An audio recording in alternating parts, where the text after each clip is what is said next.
Praise the Lord. இயேசு கிறிஸ்துவின் நாமத்தினால இந்த வீடியோ பார்க்குற எல்லாரையும் வாழ்த்து வரவேற்கிறேங்க. ஏங்க சபைக்கு வர சகோதரிகள் அவங்க டாப்புனா போட்டுட்டு வரட்டும், வெள்ளை துணினா போட்டுட்டு வரட்டும், இல்லை ஸ்கார்ஃப் போட்டுட்டு வரட்டும், ஸ்கார்ஃப் போடாமல் வரட்டோங்க. அது ஜட்ஜ் பண்ணுறதாங்க நம்ம வேலை. சகோதரர்கள் முடி வெட்டிட்டு வரட்டும், முடி வெட்டாமல் வரட்டும், இல்லை கலர் ட்ரெஸ் போயிட்டு வரட்டும், இல்லை ஒயிட் அண்ட் ஒயிட்டில் போட்டுட்டு வரட்டோங்க. அவங்க எப்படி வந்தால் நமக்கு என்னங்க?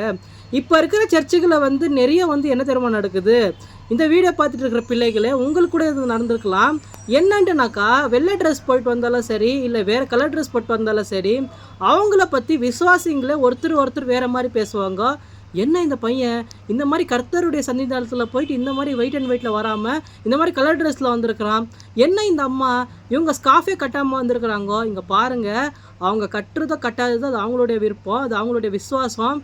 ஆனால் நம்ம அவங்கள பற்றி விரோதமாக பேசவே கூடாது. கர்த்தருடைய வார்த்தை தான் அப்படி சொல்லுது. எங்கன்ட்டு நீங்கள் கேட்டிங்கனாக்கா, யாக்கோபு 4:16 வசனத்தில், சகோதரரே ஒருவருக்கொருவர் விரோதமாய் பேசாதீர்கள்ன்ட்டு வசனம் இருக்குது. பிரதர், அங்கே சகோதரன் தானே பிரதர் இருக்குது, நாங்கள் சகோதரிகள் பிரதர், எங்களுக்கு இது அப்ளை ஆகுதுன்னு யோசிச்சுட்டு இருக்கீங்களா? கர்த்தர் எல்லாரையும் தாங்க பார்க்குறாரு. கர்த்தர் எல்லாரையும் ஒரே மாதிரி தான் பார்க்குவார். நம்ம இவங்களும் ஒரு மாதிரி பேசுகிறது, அவங்களும் ஒரு மாதிரி பேசுகிறது. நம்ம சபைக்கு எதுக்காக போகிறோம்? கர்த்தருடைய வார்த்தையை கேட்க போகிறோம். கர்த்தருடைய வார்த்தையினால் நம்மளுக்கு என்ன பலன் கிடைக்க போகுது, நம்மளுடைய வாழ்க்கையில் நம்ம எப்படி முன்னேறி போகலாம், அதுதான் நம்ம ஃபோக்கஸ் பண்ணமே ஒழியில் பாஸ்டருடைய மனைவி இந்த ட்ரெஸ் போட்டுட்ருக்காங்க, பாஸ்டர் அந்த ட்ரெஸ் போட்டுட்ருக்காங்க, பாஸ்டருடைய பிள்ளைகள் இந்த மாதிரி எதுக்கு போட்டுட்ருக்காங்க. சிஎஸ்எக்ஸ் சபைக்கு போகிறவங்க ப்ரொடெஸ்டன்ஸை பற்றி பேசுகிறாங்க, ப்ரொடெஸ்டன்ஸுக்கு போகிறவங்க ஆர்சியை பற்றி பேசுகிறாங்கங்க. நம்ம எல்லாருமே கிறிஸ்தவர்கள் தாங்க. நம்மளுக்குள்ளே ஒற்றுமை இல்லைன்னா எப்படிங்க? நம்ம கர்த்தருடைய பிள்ளைகள் தாங்க. நம்ம கர்த்தருடைய பிள்ளைகள் எப்படி இருக்கணும்னு நீங்கள் கேட்டிங்கனாக்கா, அவருடைய வார்த்தை என்ன சொல்தோ அது மாதிரி தான் நம்ம நடந்துக்கணுங்க. என்ன சொல்லுது வார்த்தை? நம்ம ஒருத்தருக்கு ஒருத்தர் விரோதமாக பேசவே கூடாது பிரதர். அப்போ சர்ச்சில் வரவங்களுக்கு மட்டும் தான் நம்ம பிரதர் நம்ம பேசக்கூடாது.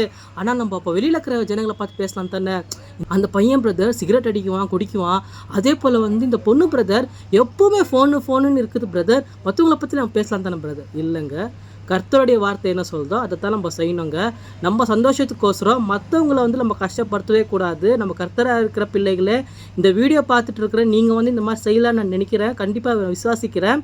நம்ம கர்த்தர் இந்த வீடியோ பார்த்துட்டு இருக்க சகோதர சகோதரிகளே, இந்த மாதிரி ரீசனுக்காகோசரத்தானே நீங்கள் சர்ச்சுக்கு போகிறது விட்டுட்டீங்கோ. அந்த மாதிரி பண்ணாதீங்க. நம்ம போகிறது கர்த்தருடைய வார்த்தையை கேட்குறதுக்கு தான். அவங்க என்ன சொன்னாலும் சரி, மற்றவங்க என்ன சொன்னாலும் சரி, உங்களை உருவாக்குனவர் உங்களை நம்புகிறாருங்க.